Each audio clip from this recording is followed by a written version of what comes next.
with also being a smaller firm is that every problem, you can't say it's not my department, it's yours. So that problem solving I get to use, and also just, and I like engaging with staff. So I always ensure that I am not there, but at least in the workplace, can we also then ensure that the environment that we are giving our employees is one that is conducive, so that they're also able to deliver the quality that you would want. Before you make subject choice, this is the impact, this is the professionals that are out there, and if you want to be this profession, or you want to be part of this profession, this is what you need to do.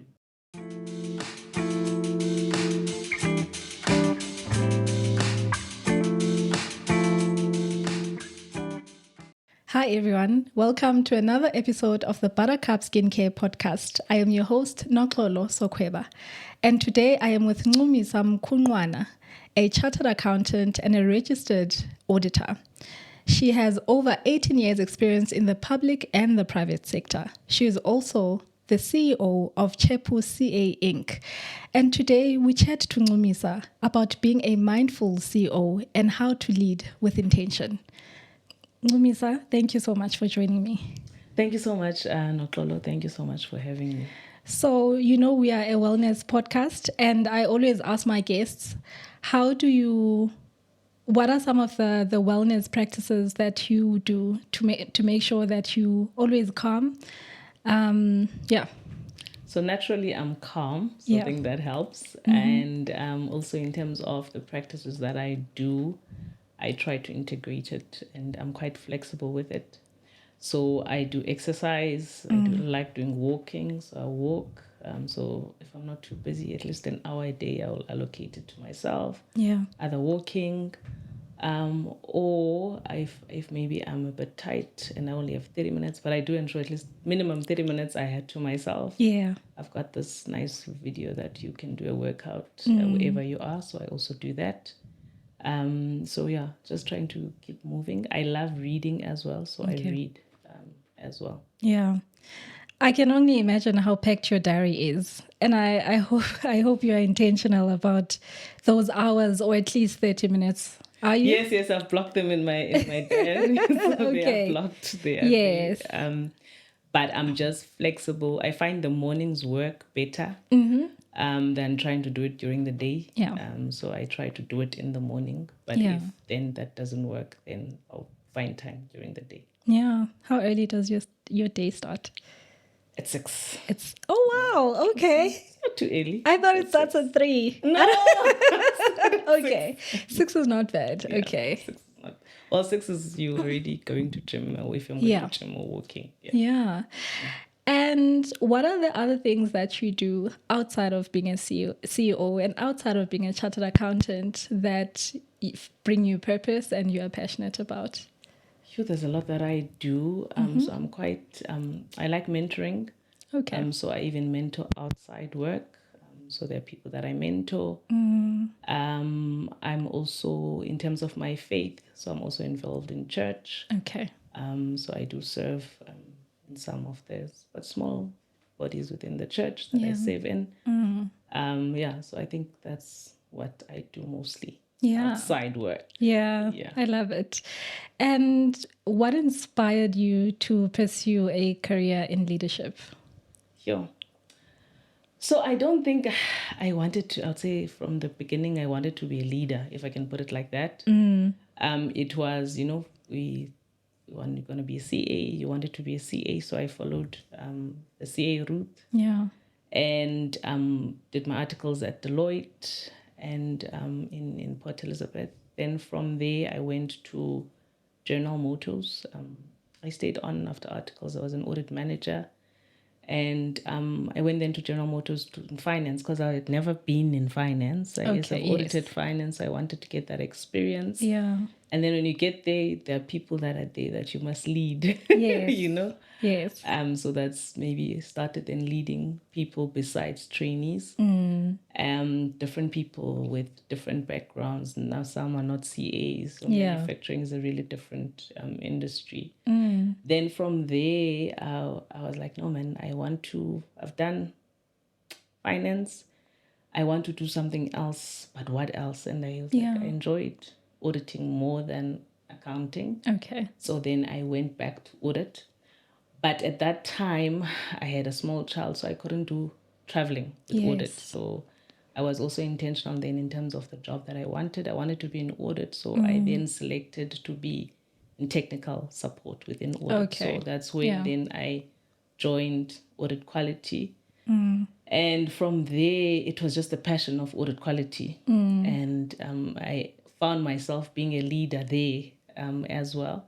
So I ended up being a senior manager. By the time I left, I was the executive responsible for quality within the Office of the Auditor General. Yeah. So I think it found me. It was not like I wanted to be a leader. It was just the steps as I was progressing in my career that I'd find, okay, now I'm actually now a leader. I'm the one that's leading. Yeah. And I also enjoy working with people. So it makes it easy for me to lead because I really enjoy working with different people, getting different perspectives from different people. And after my time at AG, I was like, okay, I've gone up the rank. What's next? Yes. You know, and I felt at that point I had reached my ceiling in terms of if now I go to the next level, I would have been a corporate executive. Did I want to be? I was like, no, it's more now administrative. Okay. And also, you're not, because I like developing people. Okay. So you're not really, interacting with the junior levels as much as you would be as a business executive or a senior manager. Yeah. So I was like, no, I want to make more impact. And then that's when I decided to say, let me maybe go to practice Yeah. and do audit. And I joined Chapu. Okay. So I initially joined Chapu as a quality director. So Okay. I was responsible for setting up their quality systems and building up their quality unit. And within a year of doing that role, I had excelled. I had met my targets. I have exceeded expectations. And I think I was in everyone's unit trying to make improvements. Yes. Then the founder was said to me, no, I think you are ready then to take us forward. So I want you to be the CEO. Wow. And that was within a year. So I was like, oh, okay. Oh, wow. Yeah. Let's try it and see. Sure. And that's how I ended up now being the CEO of Chapu. And do you feel like, because in my mind, being a CEO takes you further away from people and sort of impact towards people, maybe impact towards the business, growing the business, but do you feel like your role allows you still the things that you love to do? Yeah, so yes, you're right. But I think in terms of the size of the firm, so I think because of the size of the firm, yes. It's not, I used to say it's small. I don't think it's really small now because if you look at our people, we're sitting over 100 people. Wow. So because of the size of the firm and also because it's also a business, you're also an entrepreneur. Yes. It allows you that you have to work outside the business. I mean, step away, lead, and direct. Yeah. So you kind of always have to say, okay, this is where I want us to go and charter the way. And then you go in and you work in the business and you're always doing, you're in and sometimes you're out. Okay. So that gives me that time to also still empower people. And also as a CEO, I'm still responsible for certain departments. So I lead the quality department. Okay. So that's still a department that I didn't want to let go. You don't want to let go. Yes. I didn't want to let go of that one. Yeah. So I still have then a chance to lead that department. So as much as I'm a CEO, I've got the global view. It still allows me then to work and be in the craziness of the business. Yeah. And with also being a smaller firm is that every problem you can't say it's not my department, it's yours.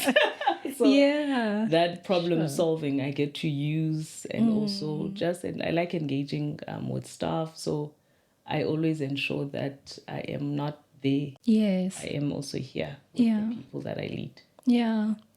I like that because with articles, so I did my articles at EY, which is quite big. And when I interact with people who've done articles at smaller firms, the sort of experience they're exposed to is way different to us because they get exposed to the whole business when I probably was with the same client the whole year. So yes, and that's a nice benefit of training in a smaller firm is that you get exposed. Yeah. And also because you also as a firm you also need to be efficient with how you utilize your resources. Yes. So in terms of if you're an external auditor, it doesn't mean that you'll only do external audit assignment. If you've got interest in other business units and maybe there's capacity that we need to capacitate that unit, we can bring you for short term to say there's this project. Yeah. You want to learn maybe about internal audit, we bring you abroad to on board to help. We also have specialized audit service. So it gives you a nice, by the time you are done, you are well-rounded. Yes, 100%. And you've seen different parts, even business development. So we even expose our staff to business development. And another key thing that we said with the staff when we were saying, okay, in terms of our mission and what we want to achieve, what are the type of people that we want? Yeah. So we're quite clear and specific to say we want people that are entrepreneurial minded. So once already the person is an entrepreneurial minded person, they already come, wanting to learn more. Yes. And there's this, they call it entrepreneurship. So entrepreneurship within the business. So it's entrepreneurship.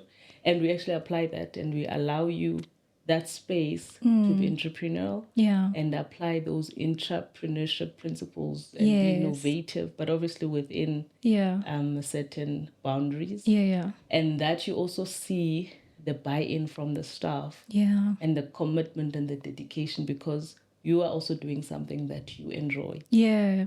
So that has also set us apart and also ensured that you're not just doing just the training of doing external audit, but you're actually doing way more than what you would normally do in a bigger organization. But how do you ensure that the people you hire have that interest? Because I think when I think back to when I was doing articles, most of the anxiety was around, can I get a firm? Can I get my articles? And can I get it? Right? But how, and I suppose it's also being young in varsity and stuff like that. But how do you ensure that the people then that you guys hire align with that they have sort of they are curious and they have an entrepreneurship spirit in them? Yes. So you pick it up. So we normally, when we're interviewing, we want to know, are you doing something extra? So you find the ones that are entrepreneurial minded. Yes. So there's another lady, she runs a full-on creche. Oh, wow. There's another one running her own business. We had another lady running a water business. So it's as much as they're still coming from varsity, but you'd find that there's something extra. They're selling something. Okay. They're not just about 8 to 5. So that's how, so you'd ask them. So we use really the interview to get to understand, okay, Noxolo, so what do you do? What are your interests? So that's how you would pick up in terms of, I think the other lady, there's a lot. The other one, I think she's got an events company that she's running. Interesting. So you've got different people, but you can actually see.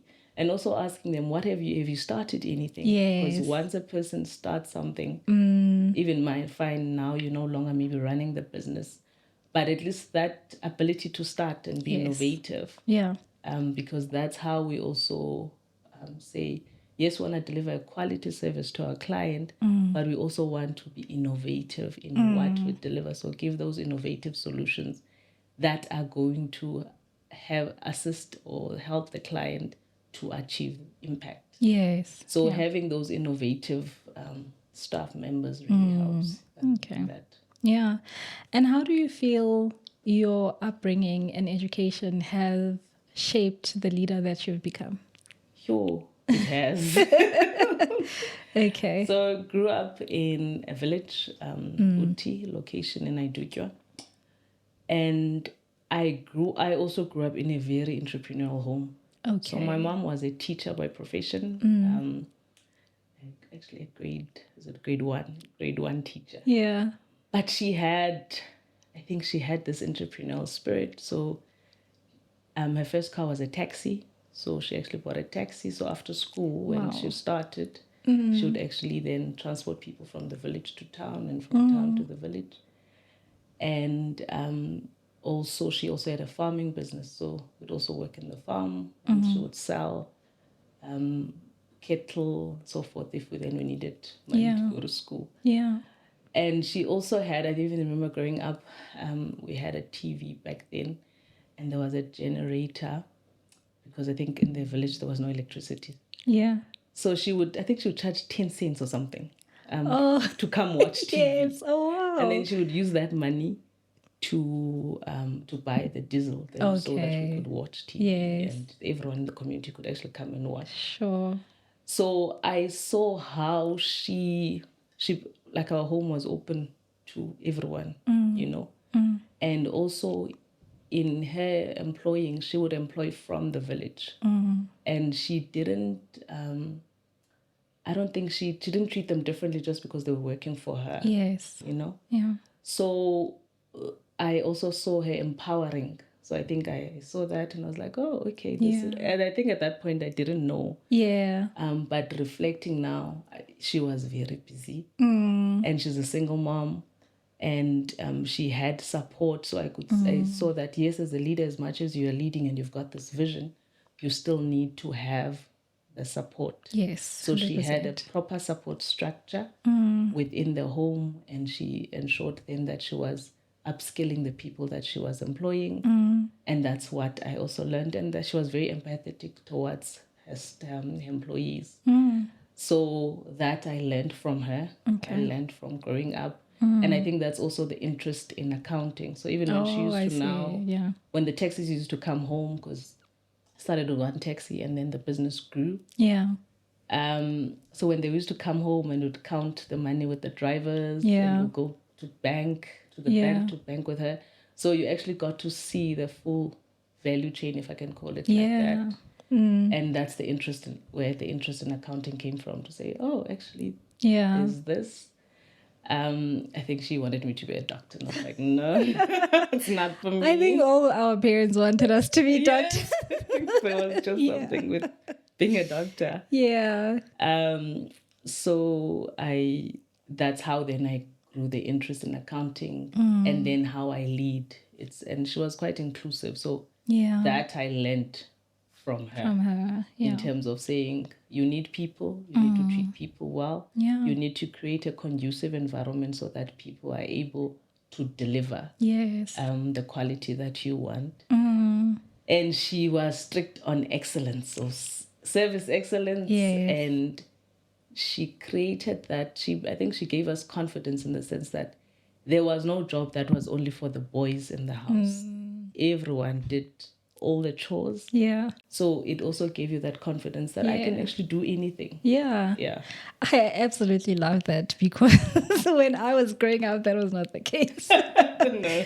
When we'd go to the villages to my grandma, it was clear the girls cook and wash the dishes.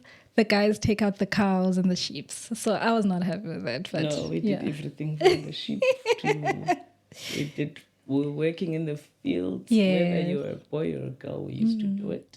And then getting mentors along the way. Okay. So I think in my career journey, there's been a lot of people that invested in mentoring me. Okay. And actually helped me to achieve what I've achieved. Do you feel that how you saw your mom with the community is what inspired you to also take on mentorship?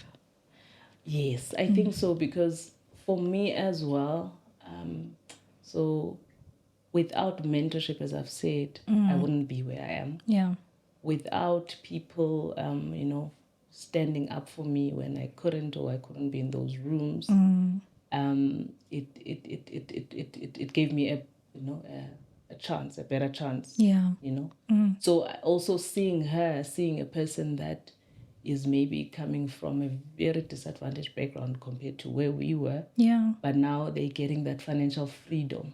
They're now they're earning money. Yeah. They're able to provide food for their kids, and Yeah. So I think that upbringing and seeing it actually helped me, and actually it resulted in me having that thing to say, I actually want to mentor someone. I want someone is paid forward for me. Yes. Let me also pay it forward for someone else. Yeah. So that's where the passion for mentoring is. And also, so when I was in articles, Yeah. I had a baby in my second year. Okay. And I needed a support structure now because I was a single mom. I was writing board. I had my baby in June. I was writing in November. Sure. And I realized that I can't do it alone. I actually needed a whole community that was going to support me Yeah. to be able to go and write the exam. Yeah. So that sense of community has always been around me and has always assisted me in achieving all the things that I've achieved. And I wouldn't have been able to do it on my own. Yeah. And so I'm a real believer of making the teamwork really does make the dream work. So you can have this beautiful vision, but if you're without a team, Yeah. chances are the vision can be delayed, or you won't be able to achieve the vision without the team True. that you have. So that's where the mentorship is. Yeah. And also sometimes seeing someone that you're like, no, this one there's something potential, there. yes. If I can work with them Yeah. and help them, and you see them thrive, it's like, It's yeah, rewarding, hey? rewarding, It's fulfilling. Yeah. And your mom, do you think she's proud of you where you are? Despite not being a doctor, does she understand what you do? Yes, Okay. I think she is proud of me. I don't think I know she is. I also had to explain it to her. So I also had to explain, what is the CA thing? Then I explained it to her, and she was like, okay. Then I'm like, no, it's like a doctor of accounting. If you look at the number of years that you study, it's the same. more or less the 7 Yeah. years. So she was like, okay. Yeah. So, and I think also her seeing what I'm achieving and the impact that I'm making, because she'll be like, yo, I listened to you. Hey, this Chapu thing of yours is big, ne? And then she's like, yo, but you guys are making a real impact. Yes. Yeah. So I think she can see that it is making an impact. And she can also see that, okay, I love my job as well. So for me, it doesn't feel like work. Yes. And I also suppose accounting is not that foreign to her because she had the business and she knew the having to take the money to the bank and all of that. And I think for me, my mom, I'm a firstborn child, and my mom would send me to the bank all the time. And I think every time I went to Standard Bank, I was like, one day I'll be one of these ladies. So it talks a lot about the environment that we grew up in, right? Yeah. The environment plays a big role.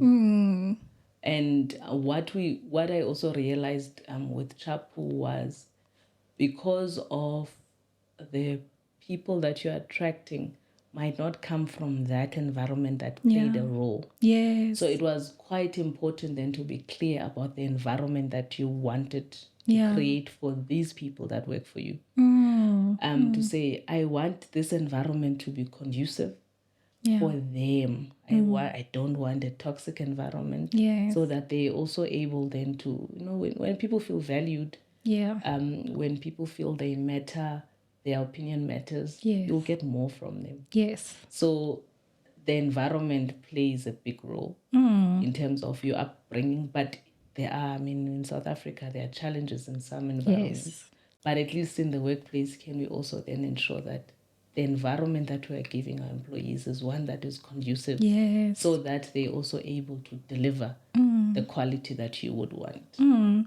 While we are on the environment, what are some of the things that you guys do at Chapu to ensure that the environment is conducive and that you have employees that are thriving at work and are not burnt out? Because burnout is a real thing. Is a real thing. Yeah. Right? So what we do, so the first thing we did was we defined the environment. Then we said, okay, how do we achieve this environment? Then we defined our own values. Okay. And say, okay, this is the culture that we want. So even in our strategy, we've got 3 foundational pillars that says without these pillars, we won't be able to achieve whatever we want to achieve. Yeah. First one is being your people. So our people are quite clear that they're part of that. Yeah. Quality, as I've said, and also the culture. Okay. So it's quite clear that everything is embedded in that. And then in Yeah. creating the culture, yes, we have the values and we've got principles that we live by. So in terms of the Chapu way of doing things, and being integrity, quality focused people, but humanity, you don't forget the people. Yes. So we've got those principles, we've got the values, and then this year I said, okay, we've got different types of people. We've got women, we've got men. Yes. That have different needs. Yes. So we then started a She Leads group for the women. Yeah. Really focusing on women issues, and you also get specialists that come and talk to women. Yeah. In different areas. It's not just technical, it also focuses on the soft skills of being a woman. But then we said, okay, let's not leave the men behind. We then have the men at Chapu that the founder, Mr. Malati, leads. Okay. So we've got those 2 groups. Yeah. Then we said, okay, over and above that, I think you were talking to your wellness issues, was to say, we also need to create an environment where wellness is also important. It's not a by the way. Yes. So we've got a number of initiatives. One of them, we have a fitness club. Oh, nice. With the firm. Yes. So there we've got challenges. So we've got monthly challenges. So either steps you must achieve a certain number of steps, or a workout for 45 minutes, or it's a step. Also you can, some people like skipping. So there's 3 challenges. You decide which one you do, and at the end of the month you submit your POE each day.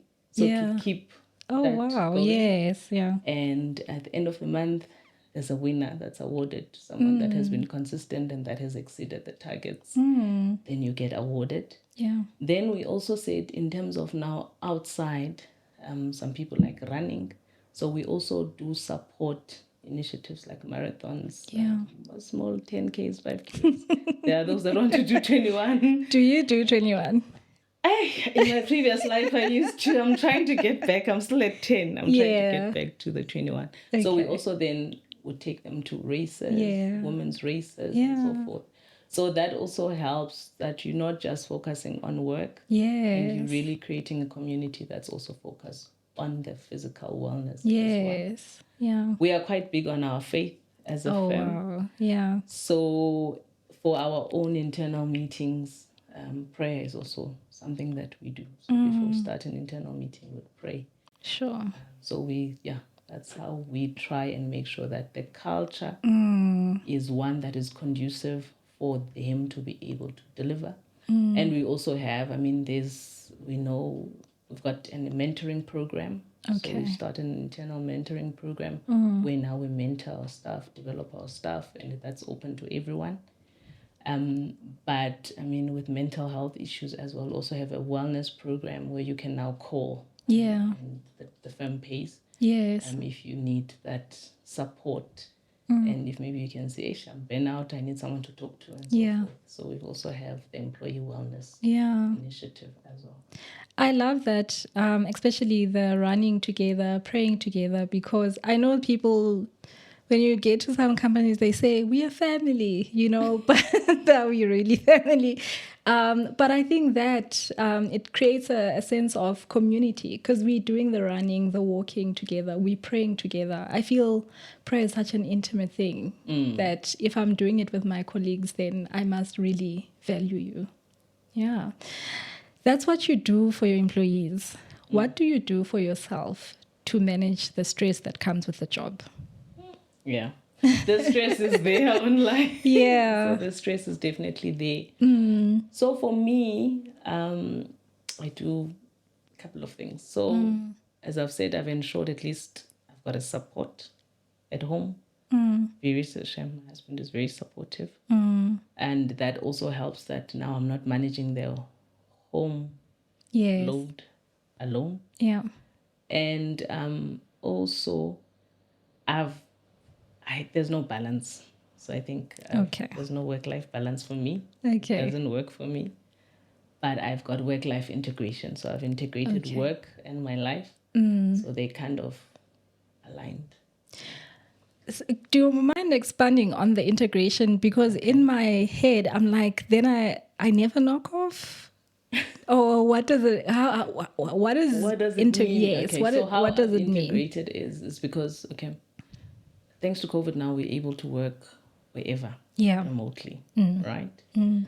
So if, for example, I need to be at school for my daughter or my son, Yes. I can take off off work during the normal working time, go attend, be a present mother, be there, not, and see the family. But then that means then that time I will recover from a work perspective in another time. Okay. So if I was at school in the morning, then my day starts a bit later, and then it might actually push into the evening, for example. Okay. So I'm able then, because there are things that at work that I can do. I don't need to do it during the day. I can do it at night. Yes. If I need to attend school meetings, I'm able to attend. And so that's how I've integrated the work and the life. Is that I'm able to do it in the hours that I have, depending on what is important. Yes. Then in terms of resting, because you're saying now, but now when do you rest? Because when do you rest? When do you get your 8 hours of sleep? Yes. No, I do get my 8 hours of sleep. Okay. So I do ensure that I sleep. And also in terms of rest, I'll try to say, okay, this weekend I am not touching my laptop. Yeah, okay. And I will not touch my laptop for that weekend. So the weekends where don't touch the laptop, really just zone out and be at home and do fun things with the kids. Okay. Also, sometimes for some of the walks, if we are doing a walk or we're doing a race with the Chapu team, can take the kids, come, let's go. Okay. So they also get to come with me. My daughter sometimes like, no, I want to go to the office. I'm like, so I'll take her sometimes to the office. Oh, wow, Maybe from school. When I pick her up, she's like, she wants to go to the office. I'm like, no, let's go to the office. Yeah. So that's how I've tried to integrate it as well. And I do try to find time to rest as well. Yeah. And there are times I'm like, you know what, today I am not touching the laptop. Yes. I'm going to rest. I also do try, and they say try, to say, okay, and once, like during the maybe around about July, July when the schools are closed, I normally take a week off. Okay. And I go home to the village. Yeah. And there's no network is minimal there. Yes. So you won't be productive. Yeah. And the air is different. And the air is different. And you're just in the farm and Yeah. So I do take that week off. December we also shut down. Okay. So we do shut down. It just depends on client commitments, but we do have a proper shutdown as well. Yeah. How are you finding purpose in your role as a CEO? Do you feel like your job and every other thing you do sort of align with your purpose? Definitely it aligns. So when I joined Chapu, for me, when I looked at the values, I was like, excellence, it's aligned with me. Quality, it's aligned. Responsiveness, like, you know what? Yeah. Looking at the core values, they're aligned with me. So they're aligned with me. They're aligned with my faith. So it was easy because I already had that. I have that alignment with the firm. Yeah. Now, in terms of what we do, I mean, if you look at the staff, you would get. There was a guy that started with us, didn't have CTA. Within the 3 years, we were able to support him and he qualified as a CA. Sure. he wouldn't have been given an opportunity in a bigger firm because he doesn't have CTA. Yeah. So seeing that and saying, you know what, there's one person that is now a chartered accountant that wouldn't have a chance. Yeah. There's a lot of them that looking at where they come from, Yeah. they wouldn't have an opportunity. So being able to give them the opportunity to develop and be empowered, Yes. and be able to achieve their career goals. For me, that's purpose. And also sometimes as they leave, you develop them, they're well-rounded and they become attractive to the market. I always say they are now ambassadors for Chapu. Yes. They are now able to then use the insights that we've given them to, and now someone, wherever they're going now, someone will be like, Yeah. someone really cooked this person, if I can put it like that. And they are then able to then make an impact in the industry in South Africa and so forth. So that's how I see it. That even if it's just one person out of the 100, Yeah. and sometimes when you look, when they started, they didn't have licenses, they didn't have cars, and you're like, the one I had a challenge with them to say, next year, people who do not licenses, they need to have their licenses in order. Yeah. And you find normally it's us females that are a bit slow on the licensing part. I think we're doing better now. We're doing better. We're doing much better, but you have to tell them. Yes, you must get of a course. license, you must get a car. I think when we started the firm, the founder had to actually buy cars because they couldn't afford cars, or they didn't have cars, so that they could go to clients. Yes. And now you go in the parking lot and you just see people with cars, and you're like, you know what? They've got now their independence, they've got their financial freedom, and I've made that impact. So for me, it's really aligned with my purpose of making a difference to my... Yeah. And do you have any advice for upcoming CAs who want to see themselves where you are one day? And maybe you could link it in how your early career has sort of groomed you, and the decisions you have to make, you have had to make to end up where you are. One thing I always say is that you learn every day. Yeah. So don't say, now I'm a CA, I've arrived. Yeah. You learn every day. Yeah. And you learn from different people. So you're not going to learn from another CA. You will learn from different people. Have different perspectives. I always say that. Yeah. And hence I want to hear, what is your perspective? So be willing to listen to another person to understand their perspective. You might just learn something new. And I don't do that thing of saying, I've arrived, I know it all. Yeah. I don't. You know? So really being people-focused and being compassionate towards people. Yes. Because whatever job you do, you're going to have people. I know now there's AI and whatever, but you still need people. You still need people. So you need to be able to deal with people appropriately. So that's that. People are quite critical. Then the quality of your output. So the quality of your work really speaks out for you. Yes. So even at Deloitte, I completed articles next year. Now as a manager. I never went to assistant manager. Really? Because of the quality of the work Sure. that I was producing. So the quality of your work speaks for you. So ensuring that you take yourself seriously and you take your work seriously really does. Even at an AG, within that period that I was there already, I was an executive because of the quality of the work that I was producing. So your work actually does speak out.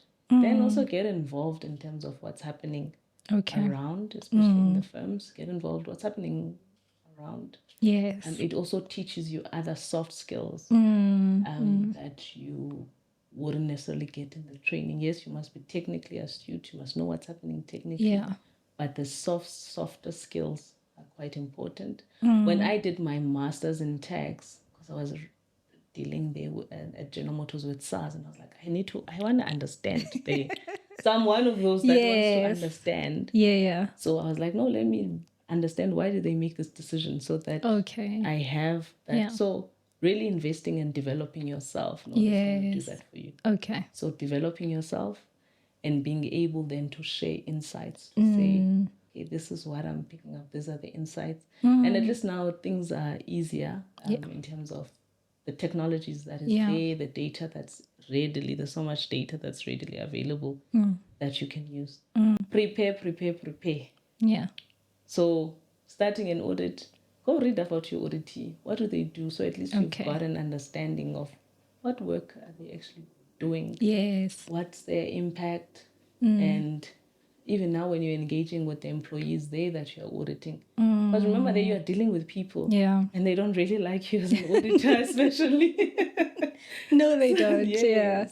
So, and I also learned that from, I think one of my mentors was getting to know the person. So he's unfortunately, he's late. His name was Khalad Ube. Yeah. And he was my boss at the office of the AG. And he would say, no, talk to me. How are you? How's the family? Yeah. Like, hey, I'm so busy. Why are you asking me about the family? I just want to get my work done. Yeah.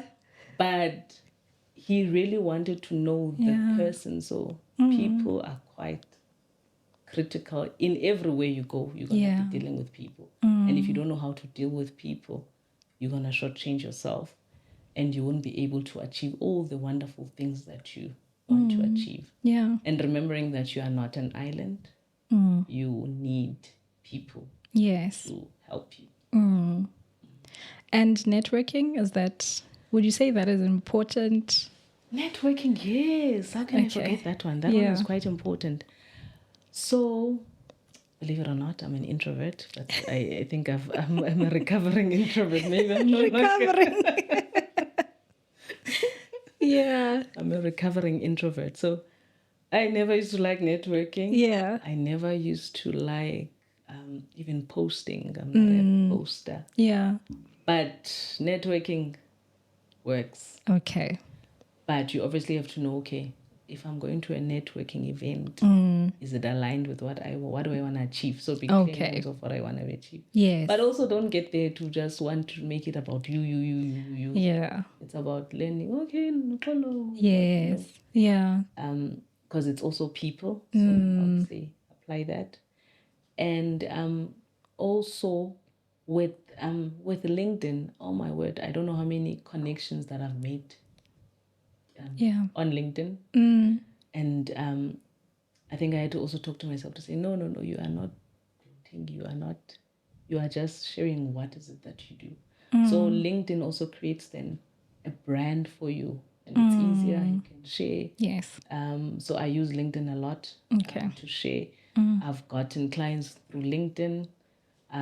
Even as a firm, we've gotten people being interested in us just on what they see in terms of the activities that we do on LinkedIn. So that networking and branding yourself is quite important as well. Because now, if you want to know who Nokolo is, you Google. Yes. Oh, okay, what is she saying? Yes. But be careful of what you are saying. True, yes, absolutely. What you're saying on LinkedIn, right? Because it stays for life. Forever. Forever. And so I think networking is also, I would say, network within the firm. If you are in an audit firm, even I think Psych also has a number of now events where you can actually get to meet other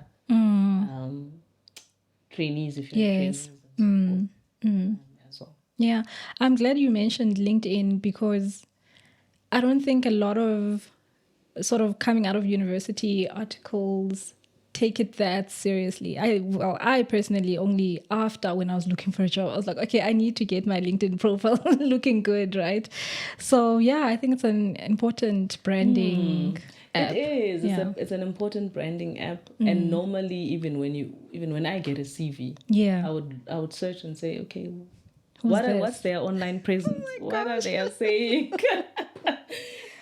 Oh gosh, remember, whatever you say on the media says a lot about you. No, yeah, absolutely. So, what are they? And I mean, you don't even have to be superficial in terms of what you are posting. You can post things that are relevant to you. Yes. But keep in mind that someone else who doesn't know you might just use your online presence to just understand who Nokolo is or who Ncumisa is. Yes. And what are some of the initiatives that, since you've been CEO at Chapu, that you have sort of led and you are proud of? Few lots. Mm. The woman's one she leads. Yeah. I like And that. Do you mind expanding on that she leads. again? Yes. So she leads. It's for women. Mm-hmm. So it's a woman group, Mm. and we talk. It's a safe space. Okay. We can talk about anything Yeah. women related. Mm. But so I just wanted a women's group, and then I asked the staff, the Yeah. ladies, to say, what do you want it to be called? 'Cause Yeah. it's not mine, it's yours. Yeah. One of the trainees actually came up with the name She Leads. Mm. And we then said, okay, what things do you guys want to know? Mm. What you want us to talk about? Mm. We had a nice, I think that we have monthly meetings. Mm. We do it on a hybrid, but most of the time it's virtual because some of the ladies are sitting in different provinces. Yes. So we had, I think yesterday or the day before, we had a professor that came to speak to us about mental health and the different types. So just raising that awareness, So we've done self-care, we've done branding, so specific things about women, but we also got inputs from the ladies within Chapu to say, what do you guys want to talk about? Okay. And then we bring then the specialists that can talk to them. Yeah. It's also assisting us to not only develop them as the future leaders. So I think it's also important to have that pipeline. So one of the initiatives that I've done is to say, okay, we need to look at the sustainability of the firm. Yes, we offer ESG advisory services and so forth. Yeah. But now our own sustainability as a firm. Yes. How do we then ensure that we've got a pipeline of future leaders? Yes. So one of the initiatives was then also having ManCo, which is a management committee. So with all our managers. Yeah. And then you are really developing them.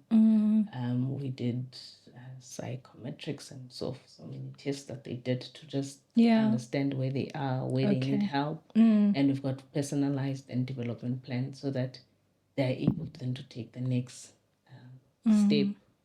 Yes, still a young firm, only 11 years old. Sure. But you started thinking about now the sustainability of the firm and the long term. Who's going to be leading? Yeah. So we are now working on that to say, let's develop the management team. Yes. So that you've got those future leaders, but you also then need to develop even the ones below so that you also have future managers and so forth for the sustainability and ensuring that the legacy stays. Yes. When we are not there, it still is a firm that is viable. So really the people initiatives has been something that I am proud of, and seeing people developing, transforming, and being the best version of themselves. What advice do you have for CEOs because what I'm picking up from you is you guys have been very intentional about wellness. It's not a once a year, by the way, kind of thing. So what advice do you have for CEOs who would like to prioritize it going forward? Where do I start? To make sure that my employees are taken care of. Start. I'll say just start. I always say start. You'll figure it out. I think sometimes as accountants we want Jenny's yes, everything must be perfect. No. Start. One small thing. One small thing that you do today and you do it tomorrow, you add something slightly small, more. So those small changes that you are making, so I'd say start. And you'd also, when you include the staff, they also give you very good ideas. So I also like including them. And when you include them, you get ownership. Yes. Because now it's not me telling them, it's something that we are co-creating together. So getting their buy-in, getting their inputs has really helped us in ensuring that we are co-creating. And sometimes you're like, oh, that's a blind spot. I thought we were doing that well. Yeah. And then someone says, you're not. Yeah. So co-creating with them. I mean, there are Okay. basic ones. You can start. I think when we started with Women's Day, the races. Okay. Yeah. We'd start with that. Mm. Then we said, okay, but why don't we do this more often? It's not just a once-off thing. Yeah. Then it then became institutionalized and say, okay, let's do it now every month. Let's have a challenge. Yeah. To actually get the staff to be active. And another initiative that I forgot was, because for me, education played such a critical role. And as much as now you've got the trainees, you need to ensure that the people or the students coming from high school, Yeah. even if you could even take it further to primary, but I started it to say, okay, let's go to high school and say, let's adopt schools. Yes. So we've got presence in 5 provinces. Mm. So in all our 5 provinces, we've adopted schools. And we do a number of initiatives with those schools that we've adopted. And there we also started slowly with saying, okay, Nelson Mandela Day activities. Let's go and see what's the need. Yeah. And like, no, but there's something that is, you need to do more. You can't come once in July and then you leave them. And so we've now adopted the schools, and you partner with them, and you also help them. Yes, you are not taking the role of the Department of Education. Yeah. That's still, they still have a role to play. But making that, say, okay, let's make a small difference in these kids. Let's give them an awareness, also being involved in exhibitions, to tell them about the CA profession. To say, there's this thing, do not take maths lit. Oh gosh, I always tell them, don't take maths lit. Because it then limits you. So giving them that awareness and that exposure to say your education can actually make such a huge impact and can actually change your life for the better. Absolutely. So that awareness, we'll do a lot of exhibitions around the country, especially where we've got offices, to high school students, to just make sure that they also are aware of what's out there. And we don't sometimes not just focus on the CA profession, because you want professionals that are going to be able to take South Africa forward. Yes, absolutely. Absolutely. But just focusing on the accounting profession, I'm glad you guys do that, because when I was doing my master's, one of my classmates, her topic was around accounting students from high school coming to varsity. They seeing a drop in the number of people taking accounting. So it's interesting to understand why it could be that people are not as informed. So I think that is such meaningful work. Yes, you find majority of them, they're not informed, or majority is the subjects combination that they've chosen. I see. So when there's that selection of subjects, they choose the easier, if I can put it like that. And then now when they get to varsity, they can't get into the accounting field. And but I mean, we could go on that one. There's even underlying, even I think in South Africa, the reading levels are so low. Grade 4s can't read. So those studies also say there's a problem. Actually, our problem starts there at the start. But if at least you can raise awareness at the high school level to say, before you make subject choice, this is the impact. This is the professionals that are out there. And if you want to be this profession, or you want to be part of this profession, this is what you need to do. So that awareness is important. And collaborating. So the power of collaboration has also assisted us, because in some, we're collaborating with other people that are in the space. And we collaborate, and we just share sometimes just sharing your story to say, you know what, I'm from a village in the middle of nowhere, and now I'm leading a firm. And even I always say, even if it's one person out of those thousands of students that you're talking to, you've made an impact out of that one person. And we want to impact the 1,000, right? Yes. Not the one. I remember one of the guests I interviewed spoke to exactly that, going back to the villages and showing yourself as evidence that I also come from here. You don't have to end up here, you know? And I mean, you know how the villages are. If they can see that Ncumisa has done it. Yeah. So can I. And I think that's just the spirit you wanna And they know Ncumisa. to say, you know what, you don't need to be someone extraordinary. Yes. You just need to be dedicated to your craft. And you can actually achieve whatever you want to achieve. Yeah. This can be your, to say I'm only stuck here, I can't move forward. Yeah. And if I want to get hold of you, want to connect with you, be exposed to some of the work you do, where can I reach you? And if I want to work at Chapu, where can I find your guys' vacancies? Maybe if I just want to be a stakeholder. Okay, no, thanks. So if you want to learn more about Chapu, we've got a website, chapu.co.za. Chapu is also quite active on LinkedIn. So you can follow us on LinkedIn. We do post, majority of the vacancies will be posted on LinkedIn. And then from myself, you can get me. I'm also on LinkedIn, Ncumisa Mkunqwana. Okay. You can get me on LinkedIn. Yeah.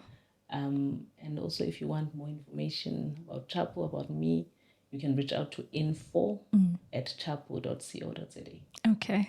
Thank you so much, Ncumisa. No, thank you. This was fun. I hope I gave insight. You did. We are so inspired.